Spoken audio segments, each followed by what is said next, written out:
জয় গুরু।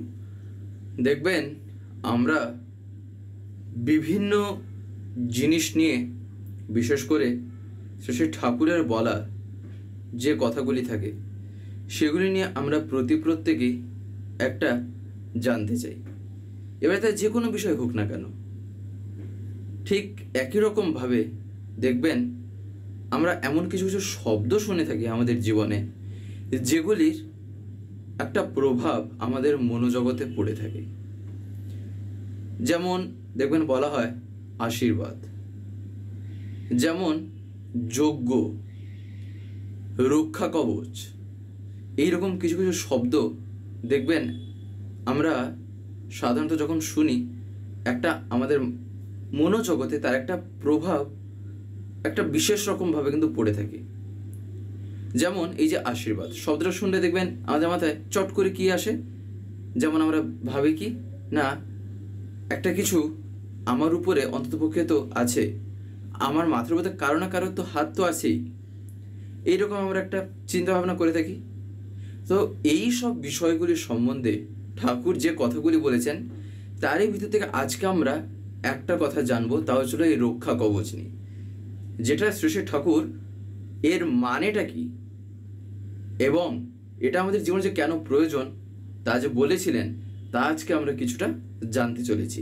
এবং সেটি জানার সাথে সাথে আরও এমনই কিছু কথা জানবো যা কিনা এই বিষয়টাকে বুঝতে আমাদের আরও একটু সুবিধে করতে পারে।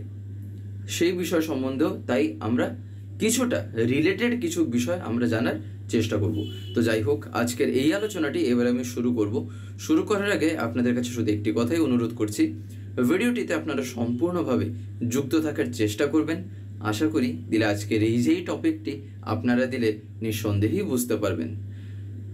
ইষ্টভৃতি যেমন আমরা দেখবেন বলে থাকি, যেমন নাম ধ্যান বলে থাকি, সদাচার পালন যেমন বলে থাকি, এগুলি কি বলে থাকি আমরা? এগুলি হচ্ছিল আমরা বলে থাকি শ্রী ঠাকুরের দেওয়া যে বিভিন্ন বিধিবিধান আছে, তার দেওয়া যেসব জিনিস যেগুলি আমরা জীবনে পালন করে চলতে চাই, এইগুলিকে আমরা কি বলে থাকি? এইগুলি হচ্ছিল আমাদের জীবনে এক একটা বলতে পারেন অস্ত্র হিসেবে কাজ করে, একদম সহজ কথা যদি বলা যায়। তার কারণ ঠাকুর বলছেন এই যা জিনিস যা এবারে দিলাম, এটা যদি কেউ করে উঠতে পারে যেমনভাবে বলেছি, তাহলে তাকে নিয়ে আর চিন্তা করাই লাগবে না, সেই জীবনে উত্তীর্ণ হবেই হবে, সে সম্বন্ধে আর কোনো রকম বলতে পারেন সন্দেহই থাকবে না সেখানে। আমরা দেখবেন জীবনে যে জিনিসগুলি ফেস করে থাকি, আমাদের এই যে জীবন, এটা যেমন অনেক কিছু দেখায়, ঠিক একই রকমভাবে এই দেখার থেকে আমাদের এই জীবন অনেক কিছু শেখায়ও।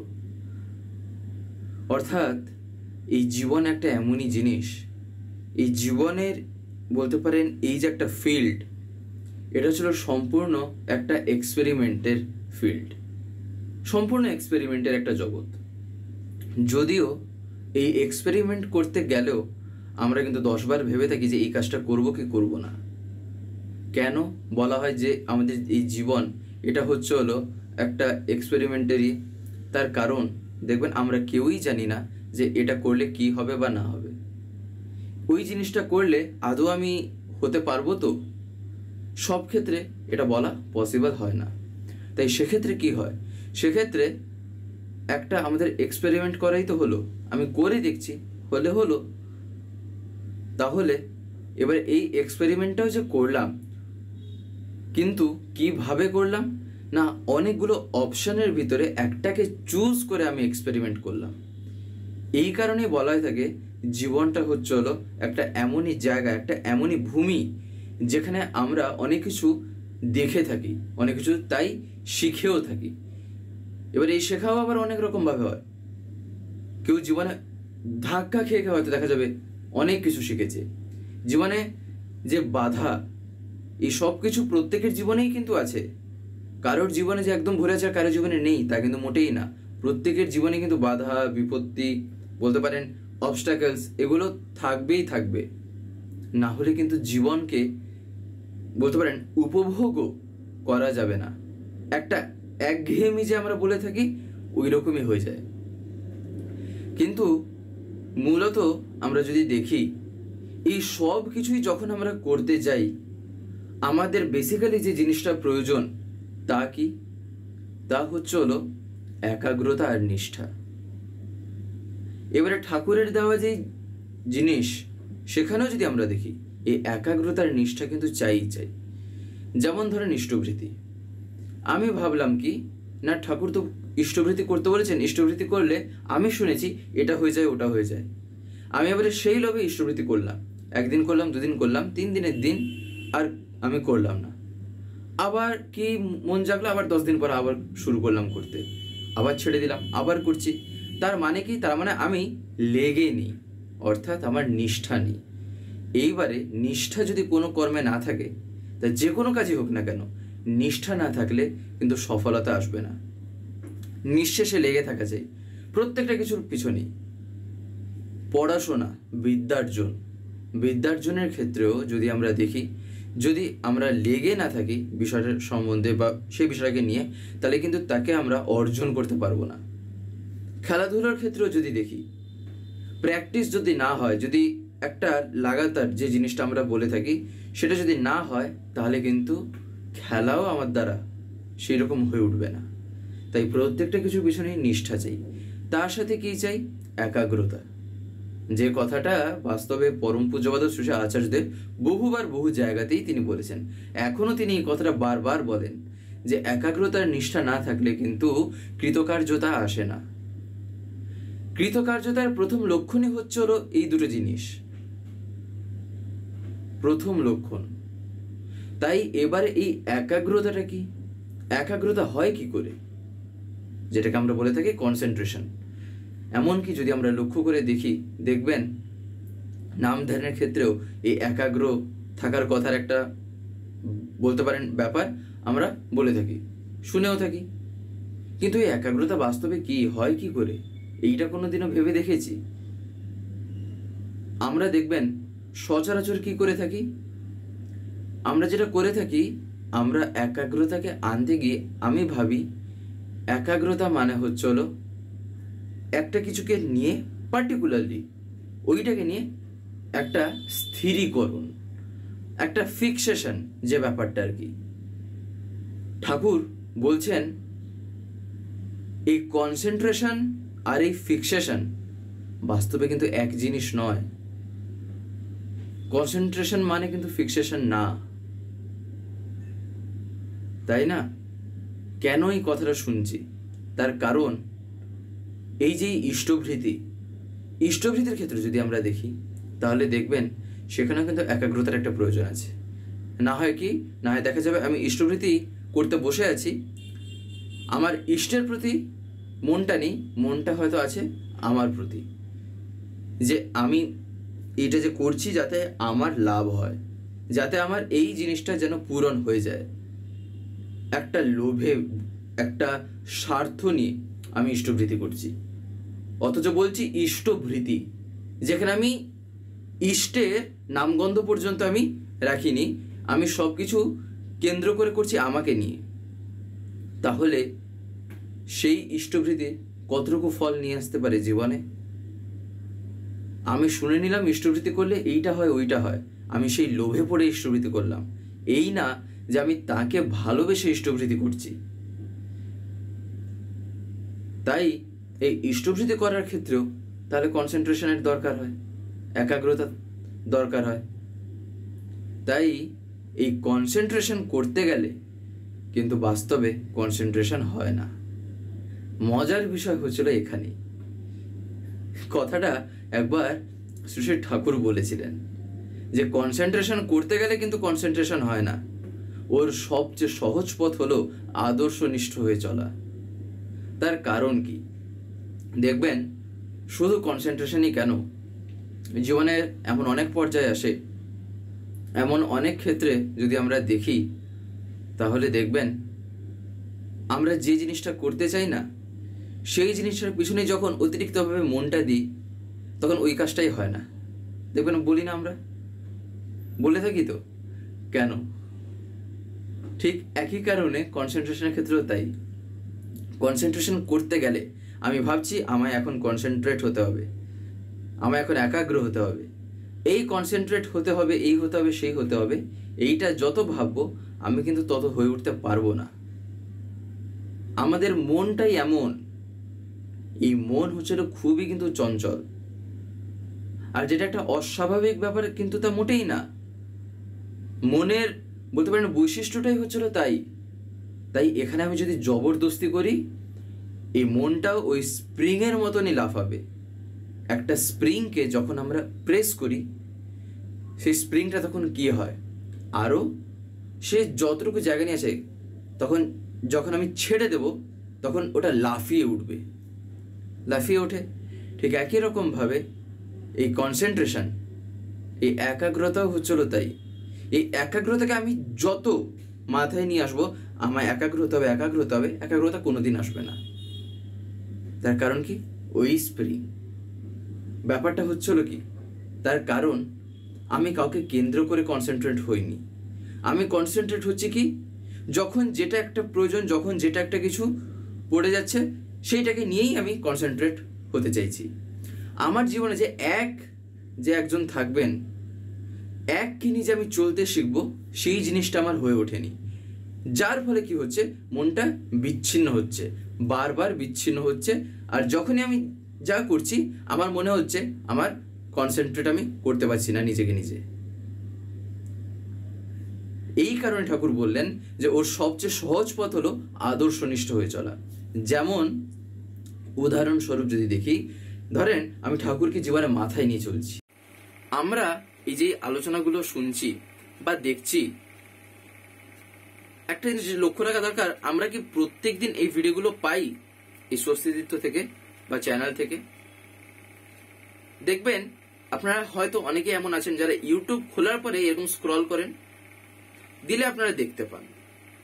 কিন্তু আপনাদের যদি ডেলি তার কথা শুনতে হয়, প্রত্যেক দিন যদি শুনতে হয় পরমপিতার কথা বা বিভিন্ন ঘটনা বা দর্শনের উপর আলোচনা, তাহলে আপনাকে তো চ্যানেলটাকে সাবস্ক্রাইব করে রাখতে হবে, যেটা অনেকে আমি দেখতে পাই হয়তো করতে জানেন না। বিশেষ করে যারা একটু বয়স্ক আছেন বা যারা মানে এতটা এক্সপার্ট নন মোবাইলের ক্ষেত্রে, তাদের কাছে আমি বলছি, আপনারা যদি না পারেন তাহলে বাড়িতে যারা ছোটরা আছে তারা এইসবে একদম পুরো মাহির, এক্সপার্ট, হাতের খেলা তাদের কাছে, তাদেরকে বলবেন, তারা করে দেবে।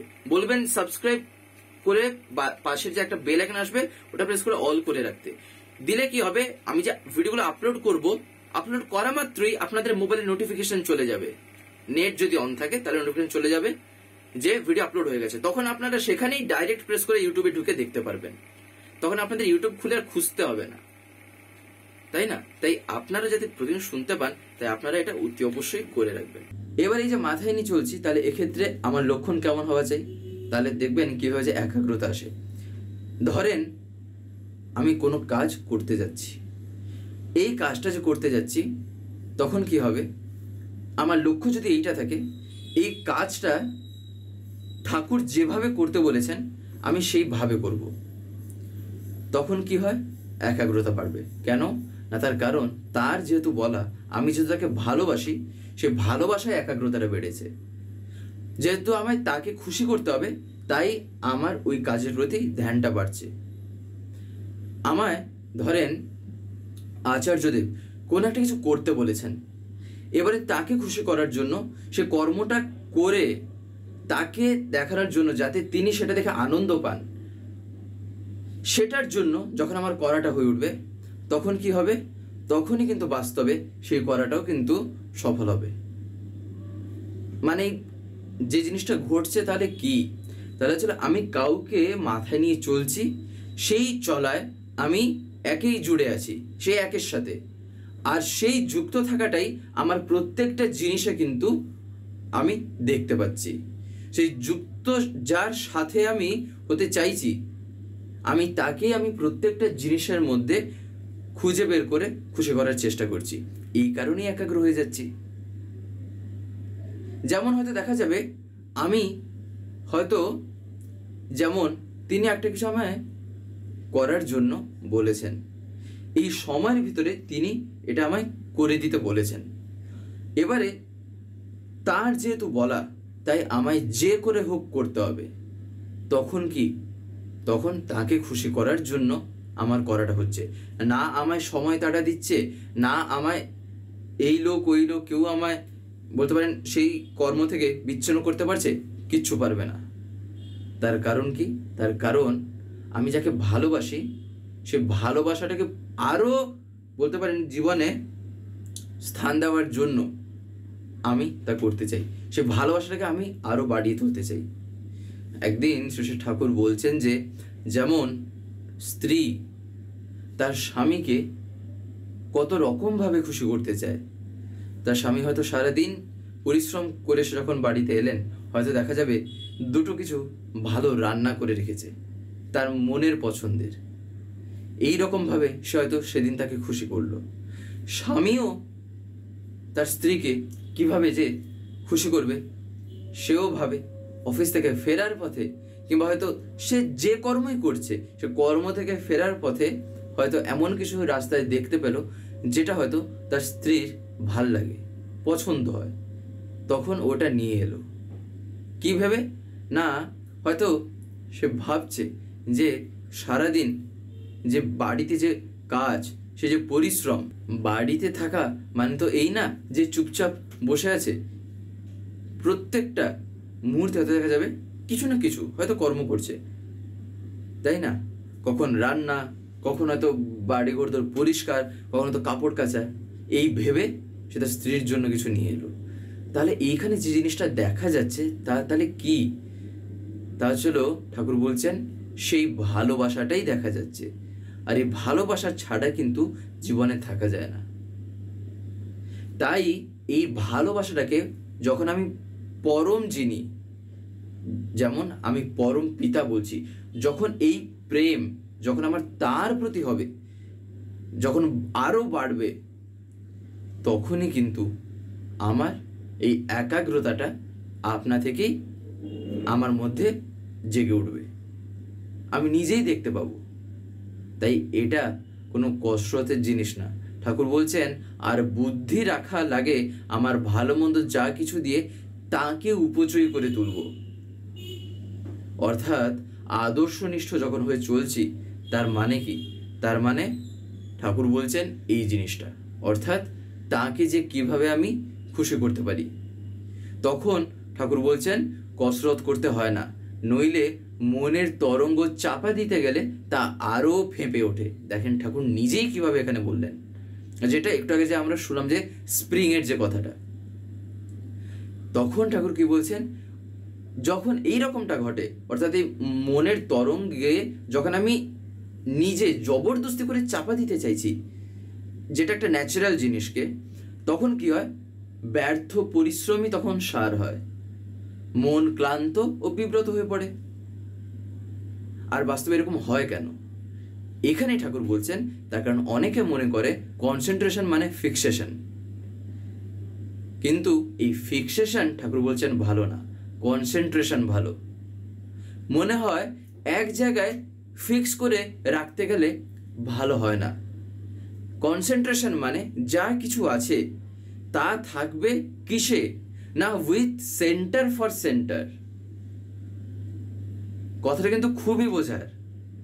কনসেন্ট্রেশন মানে ঠাকুর কি বললেন না, কনসেন্ট্রেশন মানে হলো উইথ সেন্টার ফর সেন্টার, অর্থাৎ উইথ সেন্টার মানে কেন্দ্র সহ, ফর সেন্টার কেন্দ্রের জন্য। তার মানে কি? তার মানে এখানে আমার যে জিনিসটার প্রতি আমার টানটা বাড়ছে, আমি যে কাজটা করতে গিয়ে আমি দেখছি যে আমার একাগ্রতাটা হচ্ছে না, তার মানে সেখানে আমি আমার জীবনের যিনি কেন্দ্র তাকে আমি সেখানে খুঁজে পাইনি। সেটাই ঠাকুর বলছেন যে কেন্দ্র সহ কেন্দ্রের জন্য। এখানে কেন্দ্রের জন্য বলতে বাস্তবে তার জন্য আমি আমার জীবনে যাকে কেন্দ্ররূপে গ্রহণ করেছি, যখন এই বোধটা জাগবে তখন কনসেন্ট্রেশন একটা বিশাল বড় কিছু বলে মনে হবে না। এতে কি হয়, এতে বুদ্ধিগুলি অ্যাডজাস্টেড হয়, নিয়ন্ত্রিত হয়, ব্যক্তিত্বকে বাড়িয়ে তোলে, নার্ভের যে ক্যাপাসিটি তাও বেড়ে যায়, অর্থাৎ আমাদের স্নায়ুর যে ক্ষমতা। দেখবেন আমাদের বলা থাকে না, এই যে নার্ভাস সিস্টেম মানে কি? নার্ভাস কথাটার ভিতরে নার্ভের ব্যাপারটা আছে, এই কারণে বলা হয় নার্ভাস। দেখবেন বলা হয় না ও খুবই এখন নার্ভাস, তার মানে কি?